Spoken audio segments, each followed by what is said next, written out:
Mesdames et messieurs, c'est gâté entre l'Allemagne et l'Ukraine. Oui, plus rien ne va entre les alliés. Alors le chancelier allemand Olaf Scholz vient de montrer son vrai visage à M. Oussama Ben Zelensky. Et par rapport à cet acte que le chancelier Olaf Scholz vient de faire, M. Oussama Ben Zelensky est remonté, mais plus que remonté, à un niveau sans précédent où l'Ukraine a besoin d'aide pour pouvoir faire face à la Fédération de Russie, où l'Ukraine est complètement anéantie et les lignes du front qui continuent de s'effondrer, mais plus que jamais du côté face à la Fédération de Russie. Mais c'est en ce moment que l'Allemagne sort mais toutes ses griffes et montre son visage incroyable à M. Oussama Ben Zelensky. Alors, il s'agit de quoi? L'Allemagne, plus précisément Olaf Scholz, vient de bloquer une énorme somme d'aide militaire à l'Ukraine. C'est incroyable. L'Allemagne, qui est l'un des pays qui soutient mordicus l'Ukraine, je peux dire deuxième ou troisième pays qui soutient militairement et financièrement l'Ukraine pour faire face à la Fédération de Russie. L'Allemagne qui joue un rôle très stratégique en faveur de l'Ukraine dans ce conflit russo-ukrainien vient de bloquer une somme très colossale, mais je vais entrer dans les chiffres tout à l'heure. Vous-même, vous serez complètement dépassé. On se pose encore les questions, à quoi est-ce que Olaf Scholz joue? Il était incessamment du côté de Kiev il y a de cela 2 mois et il a promis d'aider l'Ukraine. Il a promis de soutenir Oussama Ben Zelensky par tous les moyens. On a même d'ailleurs vu dans les médias comment il a complètement menacé la Fédération de Russie en disant que l'Allemagne va apporter tout le soutien nécessaire à l'Ukraine. Mais aujourd'hui, la situation change. Les données ont changé. Mesdames et messieurs, il s'agit de quoi? Et pourquoi l'Allemagne vient de bloquer cette somme si colossale? Vous-même, vous serez dépassé. Allons-y donc dans les profondeurs. Mais avant de continuer, s'il vous plaît, ce n'est pas obligé, ce n'est pas forcé. La répétition est pédagogique. Sécurisez la vidéoconférence au maximum. Mettez suffisamment de j'aime et surtout, partagez la vidéo dans tous les groupes possibles pour permettre à nos différents frères qui cherchent nos vidéos d'actualité pour qu'ils puissent nous retrouver. Parce qu'eux aussi veulent suivre nos informations mais ils ne savent pas comment faire. Permettez-leur de quitter sur l'emprise des médias otaniennes. Vous comprenez? Et abonnez-vous massivement à nos canaux de diffusion, YouTube, Facebook. Et mettez beaucoup, activez beaucoup la cloche de notification pour ne plus rater nos prochaines vidéos d'actualité.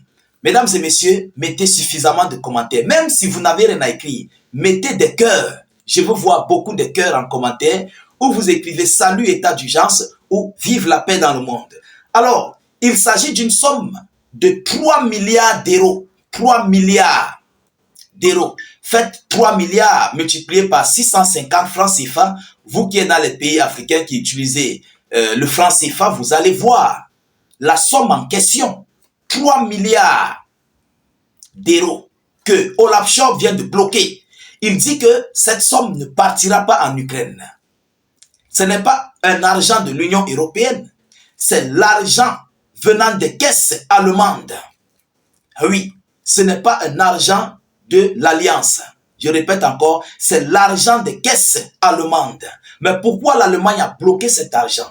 Nous allons entrer dans les profondeurs. Mesdames et messieurs, Zelensky est remonté. Il est dépassé. Écoutez, Olaf Scholz a bloqué une aide militaire de 3 milliards d'euros à Kiev, selon Der Spiegel. Le chancelier allemand s'est opposé au ministre des Affaires étrangères Baerbock et au ministre de la Défense, M. Pistorius. Vous comprenez? Madame Baerbock, ministre des Affaires étrangères, et Pistorius, ministre de la Défense, ont supplié Olaf Scholz de débloquer cet argent pour l'Ukraine. Il a dit, gars, il ne débloque pas. Il a refusé. Il dit que cet argent ne bouge pas. Mais pourquoi? On va aller dans les profondeurs. Alors, le chancelier allemand s'est opposé au ministre des Affaires étrangères Baerbock et au ministre de la Défense Pistorius qui souhaitait envoyer un nouveau paquet de soutien militaire avant les élections législatives prévues le 23 février. Donc le 23 février, il y a les élections législatives du côté de l'Allemagne. Vous comprenez? Donc Olaf Scholz a décidé de ne pas faire sortir cet argent. Alors, après de multiples supplications du ministre de la Défense et du ministre des Affaires étrangères, le ministère de la Défense avait déjà préparé une liste d'armes et l'argent lui-même était censé être transmis à la commission du budget du Bundestag en tant que dépense supplémentaire. Cependant, le bureau du chancelier fédéral s'est opposé en indiquant officieusement que le prochain plan d'aide ne serait pas approuvé. Le prochain plan de soutien militaire à l'Ukraine ne serait pas approuvé. Ça, c'est M. Olaf Scholz qui a bloqué cette somme colossale. 3 milliards d'euros. Mesdames et messieurs, mais quelles sont les raisons? Voici donc les raisons pourquoi Olaf Scholz a bloqué ce fonds. Écoutez, le journal cite 2 raisons pour expliquer cette décision. Premièrement, Olaf Scholz ne veut pas mettre le nouveau gouvernement allemand devant le fait accompli. Et deuxièmement, Berlin ne dispose pas de suffisamment de fonds pour financer la fourniture d'armes à Kiev. Berlin ne dispose pas suffisamment de fonds pour pouvoir financer la fourniture d'armes à Kiev. Qu'est-ce qui n'a pas marché? Est-ce que l'Allemagne aussi est affaiblie? Est-ce que l'Allemagne est affaiblie financièrement? Mesdames et messieurs, mais si l'Allemagne avait beaucoup d'argent, je crois que cela ne devait pas déranger à M. Olaf Scholz d'envoyer cet argent. Mais il dit que le prochain gouvernement, le prochain régime qui viendra régner en Allemagne, il ne veut pas les mettre dans un fait accompli parce qu'il s'inquiète d'une poursuite judiciaire. Pourquoi? Pour épuisement des caisses de l'État. Il s'inquiète.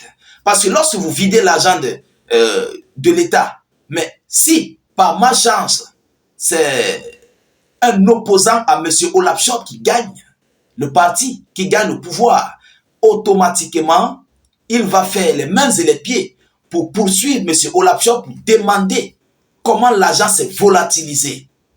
Alors, vu que l'Allemagne n'a plus assez de fonds, M. Olaf Scholz ne veut pas courir le risque d'envoyer cette somme si colossale à l'Ukraine. Il s'agit de 3 milliards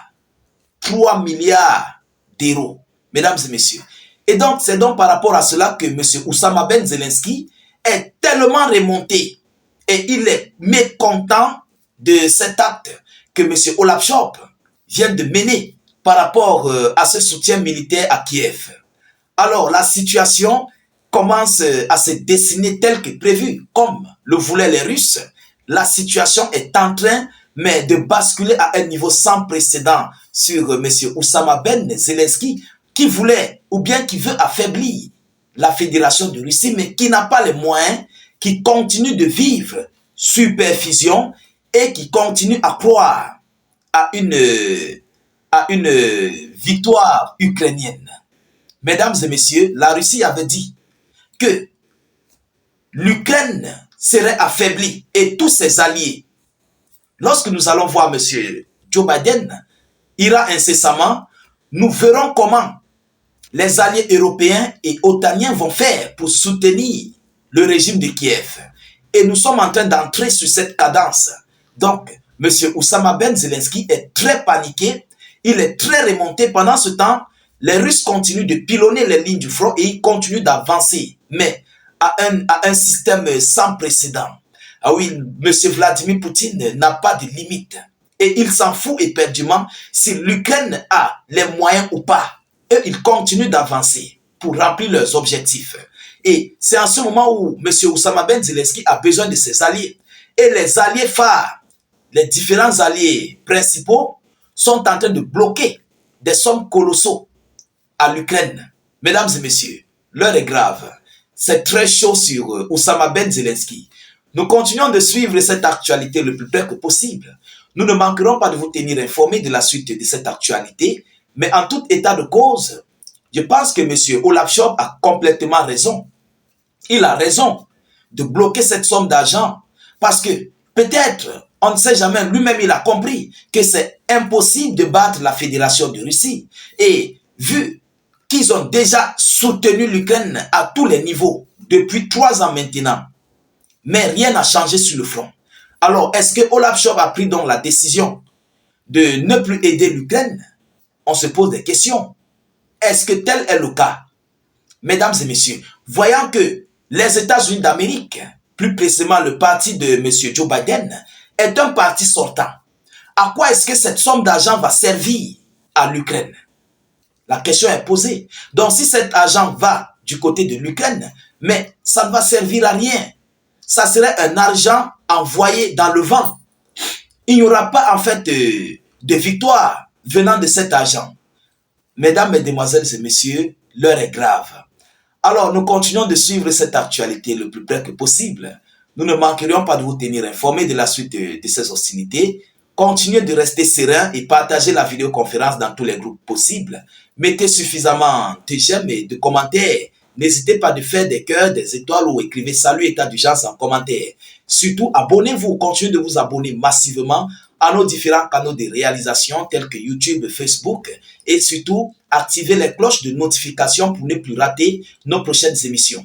Je vous reviens tout à l'heure pour une prochaine série d'actualités. Soyez encore salués une fois de plus. Ciao, ciao.